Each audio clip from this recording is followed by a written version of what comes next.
Aircraft making a condensation trail is very similar in many ways to when you go outside on a cold day and exhale. You create a condensation trail. That little cloud is a condensation trail. Now, if you take a 2-mile walk on a cold day and you can turn around and you can see your condensation trail tracking all the way back for 2 miles.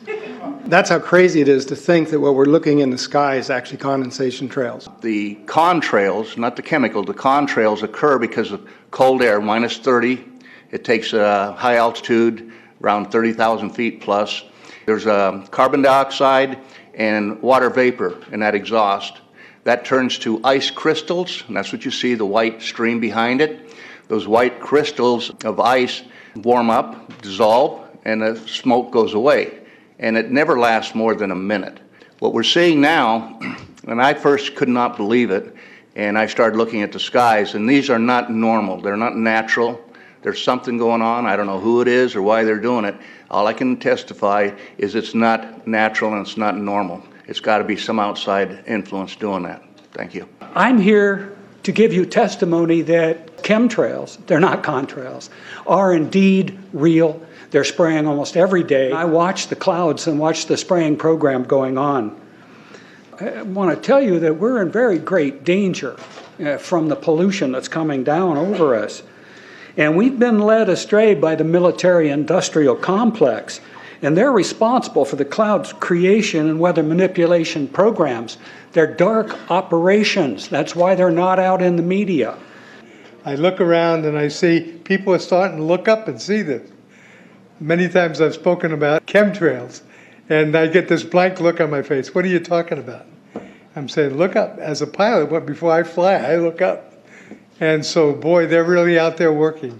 When you look up at the sun and you see a white haze, that is aluminum floating in the air right now, and it's coming from the aircraft. There's a huge amount of aluminum being found because these sprays have aluminum, strontium, barium, manganese. And there's a lot of argument that aluminum is very common to be found. But aluminum is only common in a bonded form. It's not common in a free form, and we're finding high rates of free aluminum in the soil, which is not natural. The metal compounds that are being used are environmentally dangerous. We need to be monitoring them. We need to be testing them. Okay, these previous guys, I've watched exactly what they do, and yes, they are correct. I've seen exactly the same stuff, so ditto marks on those. You want some figures? Okay, latest water test, tested the rain. 13,100 micrograms per liter of aluminum in the rain in 2013. Normally, it should be 0. So 13,100 is pretty damn much, folks. It used to be 0, then it was 100s in the 2000s, and then since 2010, it's into the 1,000s and the latest 13,100. In the snow on Mount Shasta, pristine Mount Shasta, 61,000 micrograms per liter, 4 times the amount that is found in the soil up there. Where in the hell is this stuff coming from if it's not coming from the soil? We have clouds in the sky we've never seen before. Almost every day I'm seeing clouds I've never seen before. And NASA has been even named a few of these new clouds. It's really interesting, but NASA is a corporation. I want you to know that. NASA has also conducted a research program in what they call metallized fuels. We're actually putting aluminum oxide right in the fuel because it has 2 atoms of aluminum and 3 atoms of oxygen. So during the combustion process, it releases all that oxygen and dramatically increases efficiency, but it leaves the aluminum in the air. We got things coming from sky down, and it's a huge, huge problem. Because as it comes down, what happens is a couple of things. Is that it actually is in our air, we breathe it. And as we breathe it, it's actually going to go up through our nostrils, into our brain, easiest access to our brain frontal lobe. The contaminants that have been identified, which already have been mentioned, are aluminum. Aluminum is the #1 free radical generator to the brain to cause early apoptosis, which is early death of brain, and it begins to set off the scar tissue, which we call the amygdalin, which is part of the chemical matrix related to Alzheimer's. I'm a neurologist practicing in Reading for 17 years, and in the past 5 years, I have seen the number of patients with Alzheimer's disease, Parkinson's, and other neurodegenerative diseases tremendously increased, almost quadruple. I became interested in chemtrails about 8 years ago when I was in Hawaii, and the Hawaiians are really being very vocal about it. I concur about the increasing number of Alzheimer's. They have been able to take the aluminum and micronize it, which means it'll stay up longer. But it also means, and I don't know if any of you have noticed some metallic taste in your mouth when they're spraying, but you inhale that, it goes up through your cribriform plate and through your sinuses and into the brain. As you heard, to spray nanoparticles, very small particles. These nanoparticles, they basically trigger a programmed cell death in the brain, and that is the ultimate path we see in Alzheimer's. That's problem number one, because when we look at the Alzheimer issue, we say those are the old. The real problem is, and the real scare I have, is as I am a father of 2, I am a grandfather of 3. So the drama is our children. ADD started in the 70s. Autism was not on the radar. There was no documents, there was no information. It was 1 in 100,000 children. Today, what we have is 1 in 48 boys. I was part of the early group that was looking for aluminum in ADD and ADHD.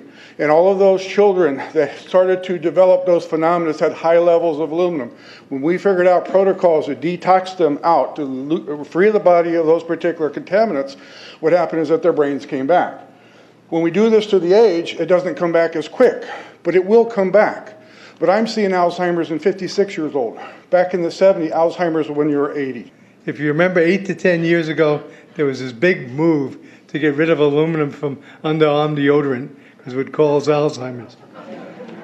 Look what they're doing to us now.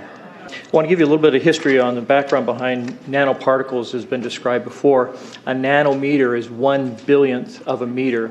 It's very small. In fact, if you have particles, say, that are 40 or 50 nanometers across, you can take and line 50 of them up next to a single red blood cell. These things are extremely tiny. They're pervasive. The collapse and decrease of agriculture is something I worry about even more than the previous info about autism and Alzheimer's. Believe me, I'm seriously concerned with what I'm watching. As a wildlife biologist, I've been watching the ecosystem collapse. When you lose all your stream organisms, when you have aluminum overload in your streams, you're killing your microbial bacteria and you're disrupting the entire ecosystem. So it goes way beyond just a little bit of pollution. How did Monsanto know to create aluminum-resistant plants? I don't think I've heard anybody ask that question. Okay. Insects. I've done studies in Siskiyou County. They're at 20% of normal. The aquatic insects basically made a nosedive in 2006 to about 20% of normal. So far this year, I've sampled 200 trout stomachs. 98% of them are empty. So sorry about the trout fishing, fellows. The mayflies, stoneflies, dipterus, and caddisflies are damn near gone. The terrestrial sampling is down to about 20% of normal, except for pest species like ants. We're seeing a loss of the major bird species, and as the gentleman said, the ecosystem is unraveling, and Audubon's been telling you that for years. The materials that are going into the environment right now, aluminum oxide nanoparticles and barium nanoparticles, these just happen to be the same materials that they use in nanothermate explosives. And so when this stuff settles down out of the air into the environment, it is small enough to be absorbed through the root structure of the trees in the forest. And so when there's a forest fire, and there will be a forest fire, those fires burn dramatically hotter. The point is that the cost of firefighting, the cost in the healthcare system have nearly doubled in the last 10 years. The amount of acreage is lost because of fires. The impact on human health is dramatic. I personally tested water and aluminum, and I found aluminum had 47 times the normal expected amounts. Strontium had 10 to 20 times the amounts. Barium was 20 times. This is what the stuff looks like here. I collected, it looks, most people just think it's a cobweb, but I tested it, it has outrageous amounts of barium, strontium, and aluminum, but they destroy the sample, so I'm not letting this get away from me. You know, these tests are international. in scope. We're seeing this all over the world, guys. Okay, pH of acid soils is 20 times more alkaline. The aluminum in the soil has doubled in the last 10 years. The rain normal was 5.6. It's 20 times more alkaline. Aluminum blocks essential nutrients. I am unable in my garden to restore normal pH, and that's because nanoparticles are now in the circulatory systems of both plants and humans. The Air Force conducted a study starting in 1993. It was called In Vitro Toxicity of Aluminum Nanoparticles in Rat Alveolar Macrophages. That's a real fancy way of saying testing the effect of aluminum nanoparticles on the white blood cells in the little air sacs in your lung, the alveoli. And what they found in this 8-year study was that these particles, when you're exposed to them long enough, it suppresses the ability of your white blood cells to defend you from airborne infections coming into your lungs. So it suppresses your immune system. But they also found that these same particles, once they get into your system, they can actually go through the barrier in each one of the cells. They get inside the cells, and these particles can actually suppress the ability of mitochondria, which are in the cells that help to gobble up toxins and things that would be harmful to the nucleus and the reproduction process of the cells in your body. These processes are suppressed, and so essentially by breathing this material in, your immune system is dramatically suppressed. I wrote to the federal government because Air Force wrote a book, and on the first page of the book they said, we're going to control the weather by the year 2025. I asked them, what are they doing spraying these chemicals on the public?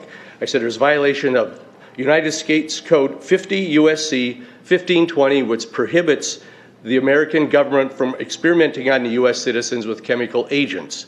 I said that law also requires who's ever experimenting, when the federal government does it, that they have to report to within 30 days. They wrote back, they said they don't know what I'm talking about. We have enough evidence that there's a spraying going all over the place. We were warned about the takeover of our freedoms by the military-industrial complex by both Eisenhower and Kennedy. They're gaining traction on us, folks. We are in trouble more than just a spraying program. All I can say is it's about time we get up in arms about this, because it is affecting our health. It's high time that we as citizens of this great country take action. Board of Supervisors in Suffolk County, New York, they outlawed geochemical engineering. Hawaii passed an ordinance prohibiting geochemical engineering. I urge you to bar geoengineering in Shasta County and pass an ordinance. At least ask some damn questions. What the hell is all this aluminum doing here? Why are the trees dying, fishes dying? Why is there Alzheimer and aluminum spiking? And why are these fibers on the ground here in Shasta County? Thank you. Thank you, Mr. Marmon.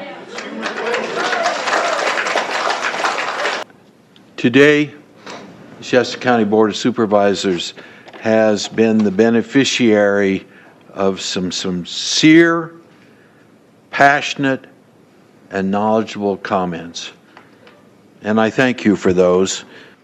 I am in agreement with my colleagues about sending letters and a call for action, but I would hope that we could go a step further. I would like for us to send a copy of this video where all of you spoke today, all 2.5 or 3 hours of this testimony, to be sent to our senators and our U.S. representatives, and also our representatives in the state of California. We'll do that. Let them listen to the passion that came out of this meeting today. Thank you. You have the motion in front of you. I think it's understood. All in favor, say aye. Aye. Any opposition? Motion passes unanimously.